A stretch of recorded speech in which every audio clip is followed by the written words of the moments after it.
took a different position, and so she had ownership of the last one, and it did not transfer. So the rest of them will be accessible. We have ownership of those. So thanks for calling an audible and coming over to this one. Hopefully you guys are all staying nice and cool. I know it's been hot out there, but thanks for finding time for us this summer. This is our only summer webinar, so we'll kind of hop into it. We know it's a little less attended just because not everybody's on payroll for the summer season. But today we're going to look at some of our supports for attendance, just kind of refresh what we offer here at USBE. And then we have just some commonly asked questions we'll dive into.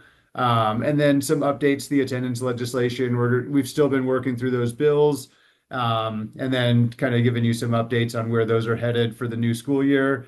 And then we'll hop into our learning about how to utilize historical data, preparing for September Attendance Awareness Month to start the year off on a good note, and then some attendance system development learning with some root cause analysis conversations as well.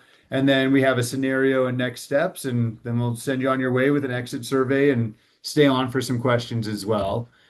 So diving into our supports, we have obviously our webinars, which you're all on. Our next one is going to be in September, and then every 2 months after that. So November, January, March, and May. All of them are at the same time, so 10:30 to 11:30, and we'll be making sure that the Zoom link is accurate for everybody as well. Our attendance toolkit right now is being updated. It's a lot of the information's the same. We're just updating the board rule and legislation section to reflect what happened over this last legislative cycle. So if you have access to that, the content's going to be the same, but the board rule and legislation will be updated. And then we have our monthly attendance newsletters that Megan sends out. Those, if you're not on the mailing list, you can reach out to her. Her email is right there, megan.menlove@schools.utah.gov, and you can get added to that. That has like best practices, articles, research, Utah success stories, and everything. And that's also how you can find out about our Zoom links for the webinars as well, and some things around our attendance campaign. And then we have Check and Connect for prevention. It started in Utah for YIC students, so students that are in state care, foster care, things like that. But it's now expanded to prevention, and is about an equal component across the state. And it's the only evidence-based Tier 2 mentoring program that focuses on at-risk students and their ABCs, which is attendance, behavior, and course performance. It's a 2-year program, so students they stay enrolled in that for at least 2 years. But if you're looking for more information on that, you can reach out to me. I'll be the contact for prevention. The state has taken on the contract, so we provide all training and all resources. We do have a current schedule for our upcoming school year, but the only caveat is that you have to figure out how to pay for your mentors. And if you reach out to me, we can talk about different models that are going on in the state, how you guys can leverage that. And we also have the prevention block grant opening up soon, which is another way that you can ask for funding to pay for mentors. And then our statewide attendance campaign, we still have our statewide attendance challenge. If you weren't able to join that last year or you want to stay in it for this year, just let us know. And if you haven't yet become a statewide attendance ambassador, you have a great opportunity today and always. We love our ambassadors. We have our attendance calendar and then also social media posts, especially coming into the school year, getting those things dialed in so that you know who's sending things out, when you're sending them out, and just keeping a positive, consistent messaging campaign. That's part of what our campaign's about as well. We also have our Google Drive that there's a link on these slides. You can also reach out to Megan and she can share that with you as well. But we have campaign resources. We've created a model attendance policy that is up to date with our current legislation that was passed. Model attendance letters for compulsory ed and truancy. We also have sample policies from other schools and LEAs around the state. If you're looking to update that, especially after this last cycle, make sure that you guys are looking through and updating those policies, and you can send them to Megan or I to kind of give our feedback to make sure you're in compliance. And then also just some attendance system information around teaming, messaging, MTSS structures, and a lot of other resources as well. So definitely get access to that so you're not having to recreate the wheel every time. Commonly asked questions. I think I'm going to turn this over to Megan for the question section. Sure. So we've just I've been hearing lately, like, how do we access, we hear research is telling us like engaging your community resources is one really big way we've seen throughout our nation that is, changing attendance at the school level. So then people are like, how do I leverage those resources? How do I engage with my families who aren't really engaging? And if you haven't seen, we've created this awesome website that's being like added to almost daily of just yeah, thanks, Garrett. I'll put a link to it here in the chat as well. But there are so many resources throughout Utah for community access to help reduce barriers to attendance. So depending on, the situations that you're dealing with, either if you have a lot of students that are dealing with the same issue in your school or in your LEA, or if you have just one family, one situation, and you're not sure, how can I get help with this or that? This is a great one-stop spot to go and be like, okay, I need some questions about mental health. Like we have questions about legal things. We need, parenting, like I hear from some administrators, like our parents are having a hard time parenting their students, and that's part of our attendance. Okay, well, what can you do? What information can you send out to your parents? Um, this is a website that was created by myself and Cassie Hayes, who's the parent liaison and engagement specialist. She's also the Purple School liaison. Um, She's a great resource too for parents, but also for you as school leaders, as LEA leaders.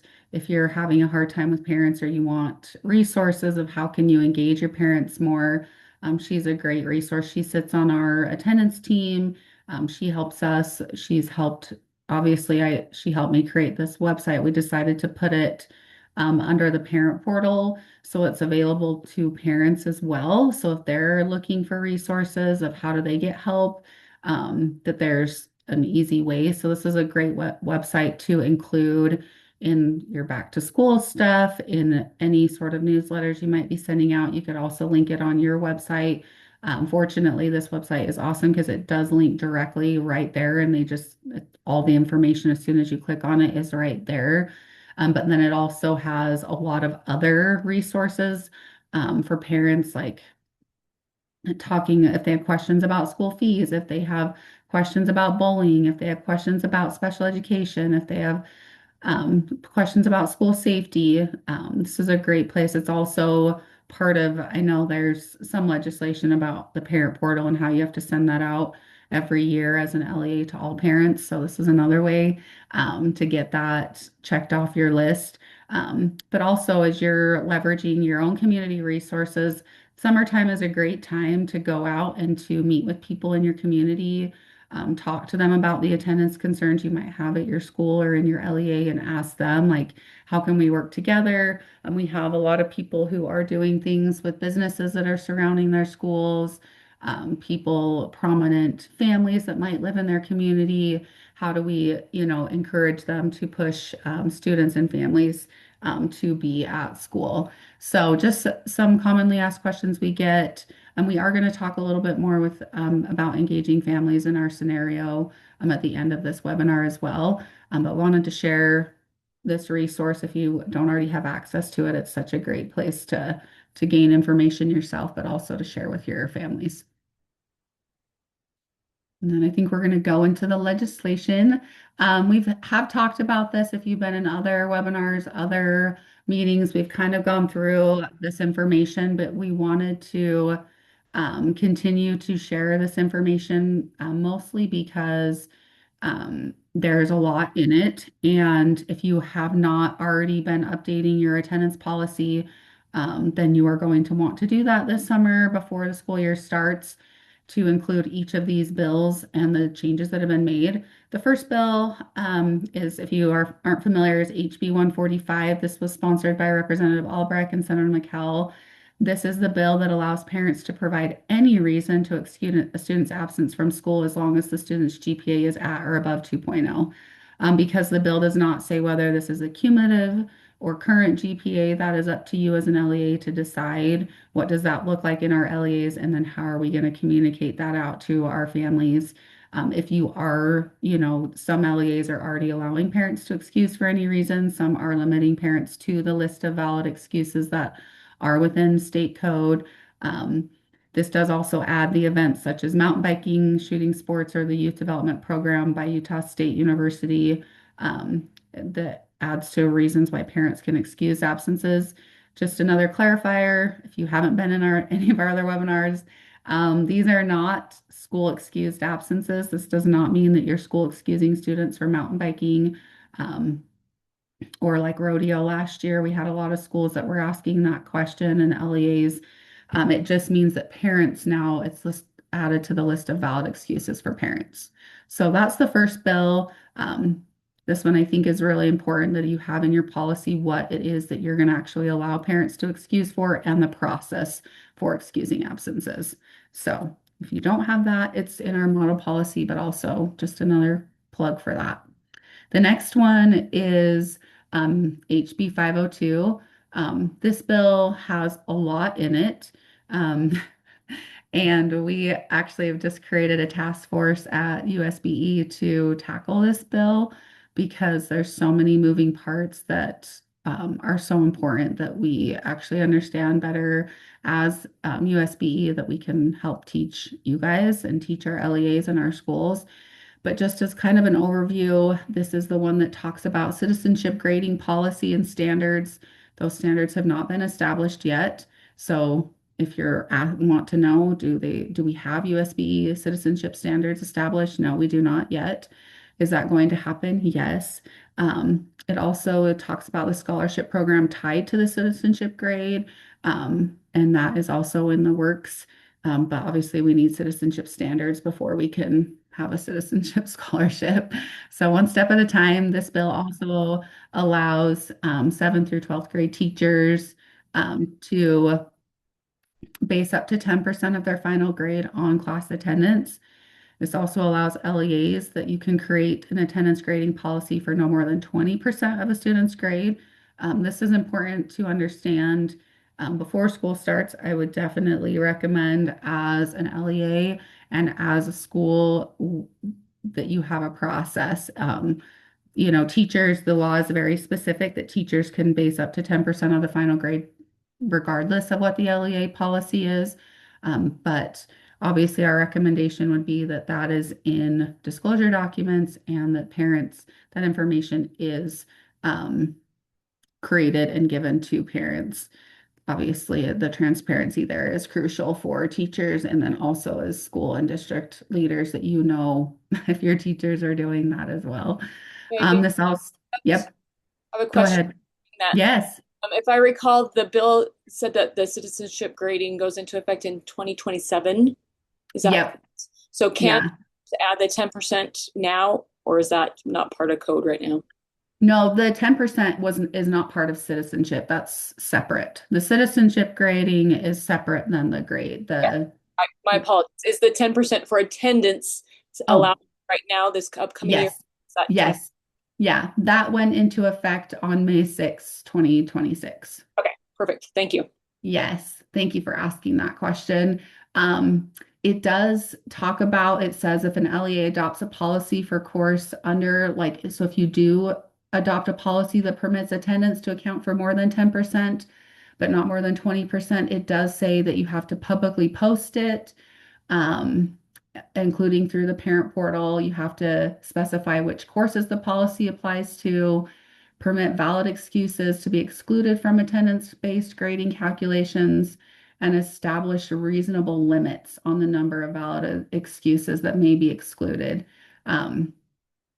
So there are caveats to that as an LEA. So if you are going to do that as an LEA, I would definitely recommend, I will link the full like bill in the chat. So you can click on that, but it kind of breaks it down each section. It talks about the citizenship grade. It talks about that, and it's broken down obviously by um, each of those things. So, any other questions about that one? This also, Bill, I didn't even mention the last thing that it just allows students in grades 9 through 12 to test out of core classes via USB standardized exams, which those have also not been um, developed yet. So they are in process too, but that's also part of this bill. Like I said, there's a lot with this bill. We are working, and that doesn't, the test out options don't begin until the 27-28 school year. So that gives us time to develop those tests. And the same with the citizenship grading. Obviously, it says beginning with the 27-28 school year, the LEA may adopt a citizenship grading policy. So, like she mentioned already, like Stephanie said, that doesn't start till next year. So, but the teachers putting the grade in there and LEAs, that starts now. Okay, the last bill we're going to talk about today is SB 58. That is from Senator Fillmore. This bill has a little bit to it as well, or a lot to it. But it does change some of it clarifies definitions around attendance. It requires LEAs to develop policies and procedures for attendance tracking, intervention, and enforcement and conduct regular reviews of student attendance data. So if you're not already doing that or you don't already have policies and procedures in place for attendance tracking and interventions, that is now law that you need to have that. And this bill, I believe, goes into effect July 1st. Yes. So this bill is now in effect as well. This bill also asks the LEA governing boards are also now required to review attendance data. It requires LEAs to ensure that their SIS data is accurate. It's also, this isn't in this slide, but it should be in my opinion. But we didn't create these slides.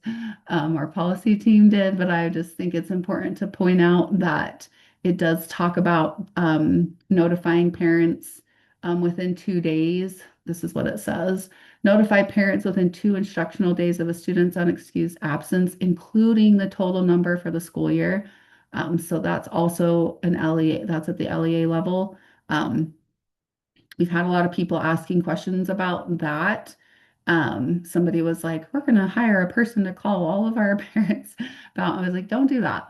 Like, I'm sure I would love if anybody wants to hop on, if anybody has figured it out in their SIS system since we last met together, of how to. I know we have a lot of like automated callers that go out, but does anybody know if they can include like the total number of days for the school year? Like your student was absent today, they have now been absent 15 times this year or something like that. Anybody figured it out yet? Okay. This bill also talks about if you are sending out notice of compulsory education or the truancy violations, that you're also maintaining records of that. That's also not on this slide, but also kind of an important thing to point out. So those are the big three attendance bills. Like Garrett already mentioned, we would definitely recommend this summer that you're updating policy. And as you update your policy, if you want our help, or want us to make sure that you're in compliance with state law and board rule, like please send us your policies. We're happy to look those over. Um, I know I'm currently reviewing one from Salt Lake District. I think Bree's on here. So she sent me like the stuff that they're getting ready to send out. So we are happy to look over any of the stuff you have. Also happy to share our model policy if you want to use that as a guide. We also have a policy like checklist, like to make sure that you have each of these things in your attendance policy.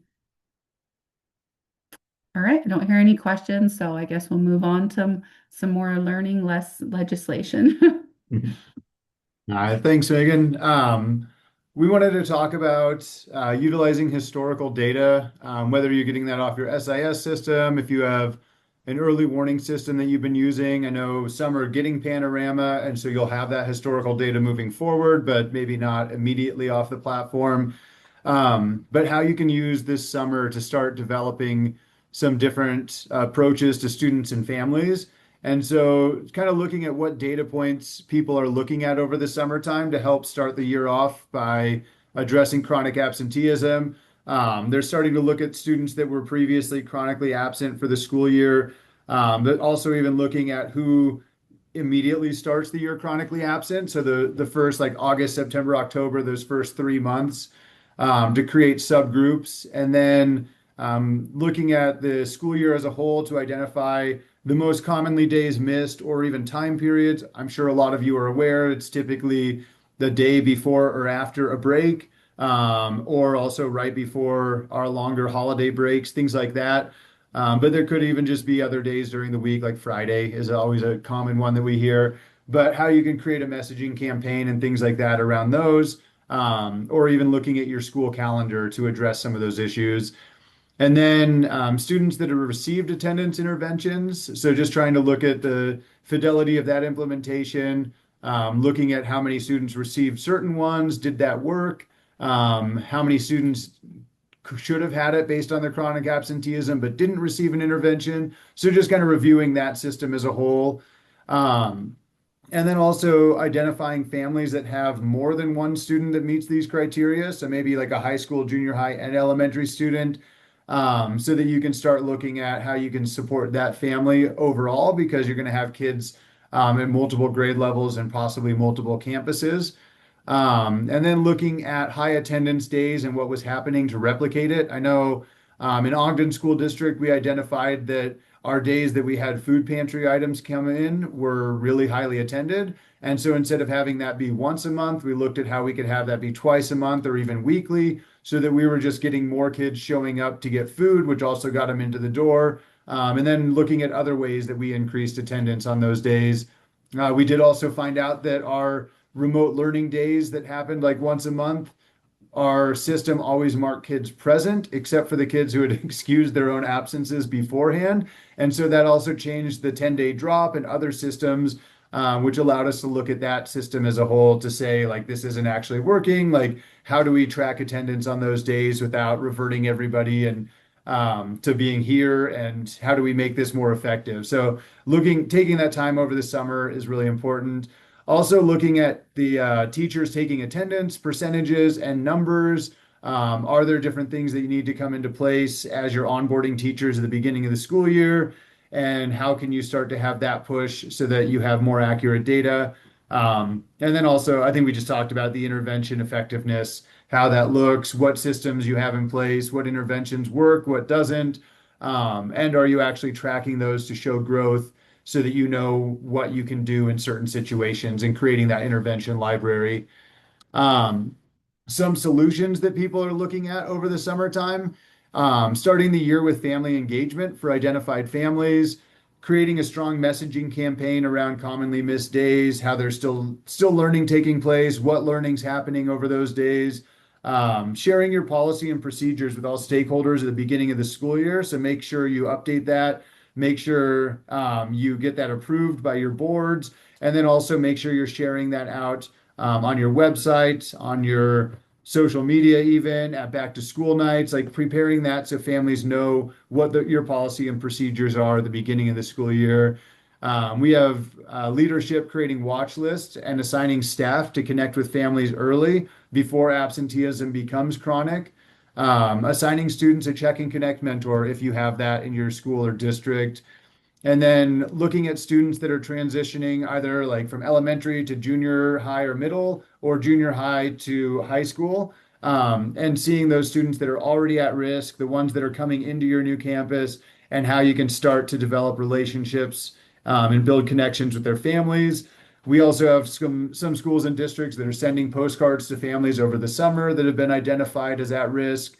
So just early outreach and consistent outreach to let people know that you see them, let them know that you care, and start to develop relationships along the way.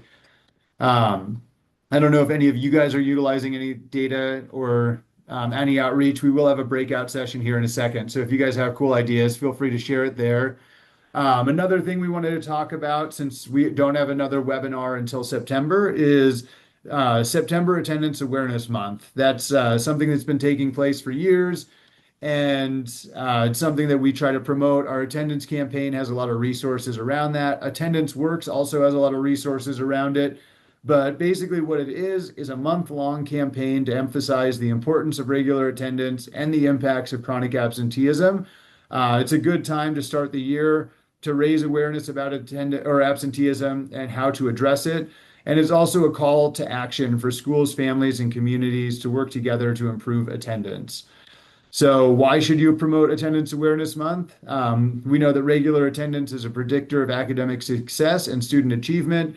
We did have another bill, not an attendance specific one, but it's about early literacy and how there's the possibility for retention at third grade for kids who aren't reading on grade level. And so, getting kids in the building, especially at those early ages, will help them be able to read at grade level.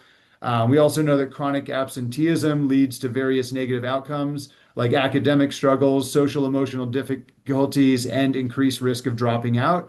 And by promoting attendance and engaging multiple stakeholders, you can draw awareness to attendance, issues, and barriers while looking for solutions. You can create a community approach as well with that. So, some ideas on how you can promote this: launch a campaign, host events to engage families and emphasize attendance, work with community partners to identify and address barriers like transportation, health, mental health, childcare, personal needs, clothing, hygiene, food, things like that. You can have a fun like challenge. I was reading about the September scorecard that some schools have done, and that's where you can either compete by classes, grades, or even schools. You can track days when students were there, add them up together to determine who wins at the end of the month. And then it's also a good time to send consistent messaging around attendance and really draw awareness to that at the beginning of the school year. This was kind of a calendar that just a model one, take it or leave it, adjust it however, but looking at how you can come into September Attendance Awareness Month, starting the scorecard on day one, and then finishing the scorecard on September 30th with an incentive or a party for the winning class or school or grade, however you determine that. But the first week of September, you can share your policy, share your expectations, share your school's goals, and then also your procedures so families are aware of everything.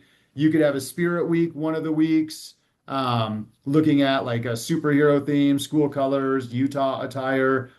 Kids love hat days. So something like that one of the weeks. And then you could do a weekly challenge, whether that's by class or grade or school as well.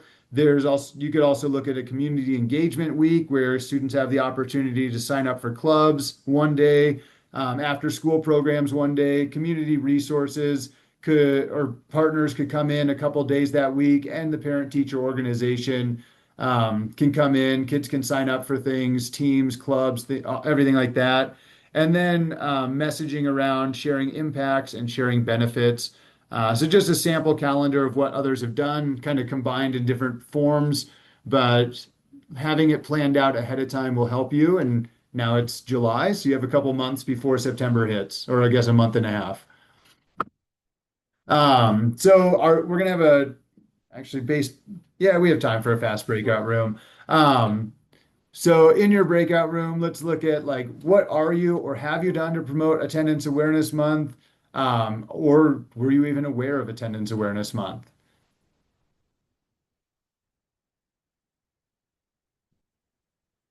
And I don't know, actually, Megan, we have like 13 people in. So let's skip the breakout. Let's just do a whole group. It's kind of smaller. So if anybody has like, what are some things you've done in the past around Attendance Awareness Month? What are some things you're already looking forward to trying? Any questions around it?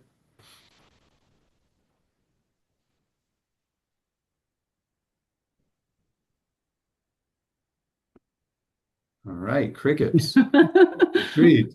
Um, well, we'll move on. If you guys do have questions, we also have a lot of these resources in our attendance campaign Google Drive, so feel free to like access that and reach out. If you're in our cohort, we'll be talking about this again, just getting things prepared for that month so that you guys are hitting the beginning of the school year strong. Um, Attendance systems development. I'll turn it back over to you. Awesome. So we just wanted to do a quick overview as people are saying, like where do I even start if I am not doing anything yet for attendance or if I'm just starting to really focus on attendance. So we wanted to just kind of give a quick overview. Again, this is all in our toolkit. There's also these resources um, in our shared Google Drive as well. But so starting with an attendance team, either a district team and or a school level team, once you have your team developed, there we do have articles too and resources about who should be on a team on your attendance team. Then setting your team meetings, making sure that you have consistency of when you're meeting, getting a good agenda. We have sample agendas as well. We've talked a lot about today about your policy, but that's really, really, really crucial that your policy is updated and that's in compliance and that it's communicated and shared out to all stakeholders. Um, and then getting your procedures, a flow chart, creates transparency of like when a student reaches this many absences, whether they're excused or unexcused, your process from going from an unexcused absence to a truancy. That is now in board rule, the new a board rule that's not public yet, but it should be in the next like couple of weeks, is that you do have to have in your attendance policy or in a procedure somewhere you have to have what is the process in your LEA or in your school from a student getting excused, unexcused, and then what does that look like when they're going to a truancy.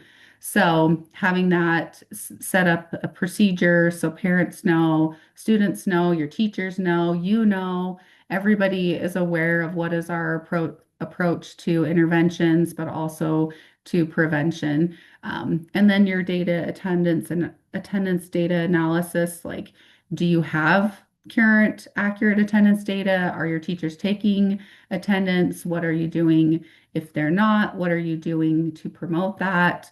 How are you encouraging attendance taking in your school and in your district? And then what data, now we have this new legislation about attendance data that it should be looked at the board level, the LEA level, and then at the school level as well.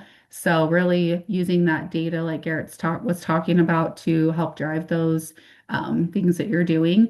Another resource we have that we wanted to share today is that Attendance Works has um, I'm going to drop the links to these in the chat, but they have these awesome assessments if you want to take them. There's a district self-assessment and then there's a school self-assessment. So these kind of take you through each of those, your attendance system development, talking about data, talking about capacity, talking about a whole school approach to attendance. This is a good way for you to kind of examine like where are we at with our attendance system? What else could we be doing? What else like could help if we're like, well, we feel like we're doing all the things and our attendance is still not like changing. We still have a lot of students who aren't coming to school, or we still have a lot of families that aren't engaging. This is a great resource. And we're happy to also walk you through each of these assessments if you want more one-on-one help. We're happy to do that as well, but we just wanted to share that resource because it's so crucial that you can kind of get your attendance system developed within your LEA. That will help. Like people are always like, what helps attendance? And we're like, get your attendance system, get a system developed in your LEA or in your school, and that will be a good step in the right direction. The other thing we wanted to talk about as part of that is just looking at root causes. Why are students not coming to school? What are the barriers? Identifying root causes, understanding why students are absent, as well as what motivates them to attend, is key to creating a comprehensive multi-tiered system of support for attendance and engagement. First, you want to assess what you know about the reasons students do or don't attend school. And then reasons for absences usually fall into four broad categories. So all of this information is from Attendance Works, who has obviously spent years researching this. So the barriers, we have barriers like illnesses, family responsibilities, poor transportation, aversion to school. Maybe the student is struggling academically and or behaviorally. There isn't a school climate that they feel comfortable with. Maybe there's social or peer challenges, anxiety. We hear that obviously a lot. The caregivers or parents had a negative educational experience, so there's some sort of aversion to coming to school. The third one is disengagement. Maybe school is not challenging, or maybe it's too challenging. Maybe the instruction isn't engaging. Maybe there's certain classes or certain, I know you all know in like a secondary setting that there are certain teachers and certain classes that kids never miss because those classes are very engaging or their relationships are there. Again, that's with a disengagement. Maybe they have no meaningful relationships to adults or peers at school.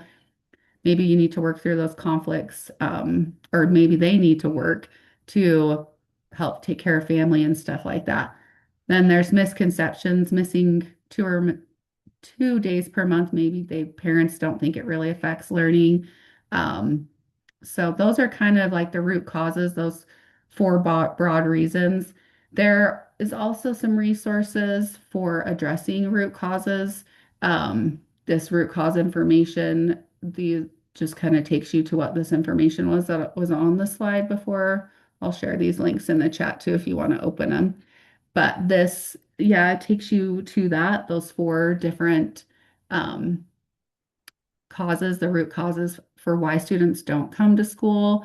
There's the student absenteeism worksheet. This is something you could go through with your parents and families where you can actually like fill this out with them. Like, do you have a positive connection? Do you belong? Do you like, this is like a way to like look at individual students and families, not necessarily a whole school or whole district approach. Um, and then we also have this awesome, the attendance um, 3P, the problem solving. This was created. You can see Ogden School District, their attendance flow chart with this, but then there's the problem solving plan. We have a lot of schools and LEAs who are now using this as they set goals and set up plans with individual students and families. Questions about that? We were going to do another breakout, but maybe we can just like, just curious, like, what are you guys already doing with your attendance system development? What steps are sustainably already implemented? What steps are you looking at? What are you struggling with? And like with that process, and then just how are you gathering stakeholder feedback on root causes? Or are you? Are you or aren't you? I guess I should say. Any thoughts on that that anybody wants to share?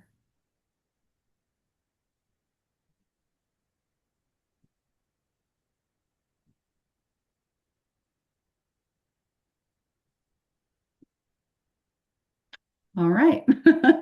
Well, I guess we'll just keep moving along then. Um, It's the heat.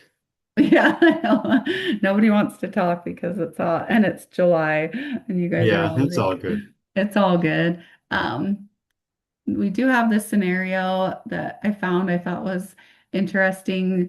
This just says Oak Ridge Middle School was following the usual protocol with 35 students who were chronically absent.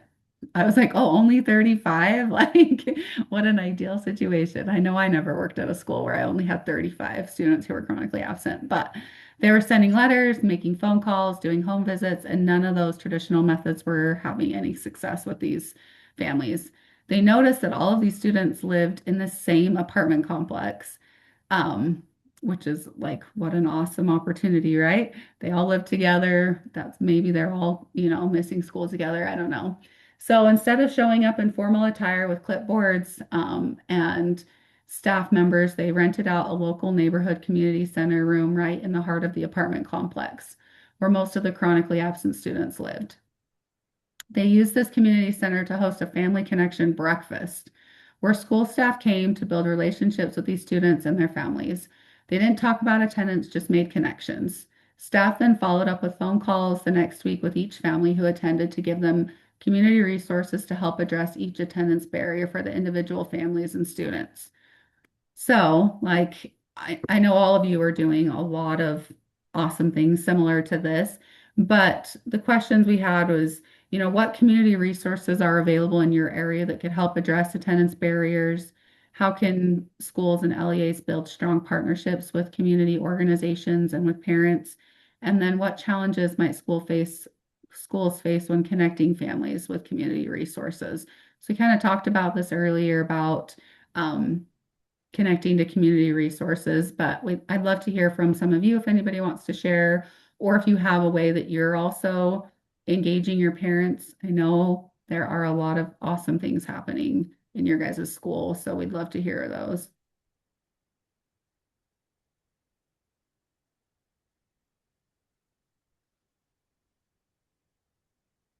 think the one thing like about this scenario, kind of makes me think of like Peter Block, like connection before content. And so Yeah. instead of just going in and you guys all suck, your kids are always wrong, you're never here on time, it's how can we like we're going to feed you, we're going to connect with you, maybe address some barriers. So sometimes it's easier to talk about the data and what's wrong versus like getting to understand and know people. So I like that on the scenario.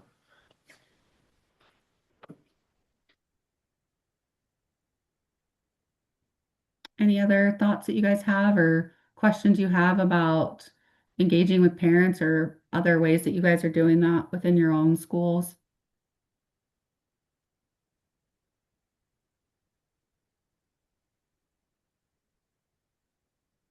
All right.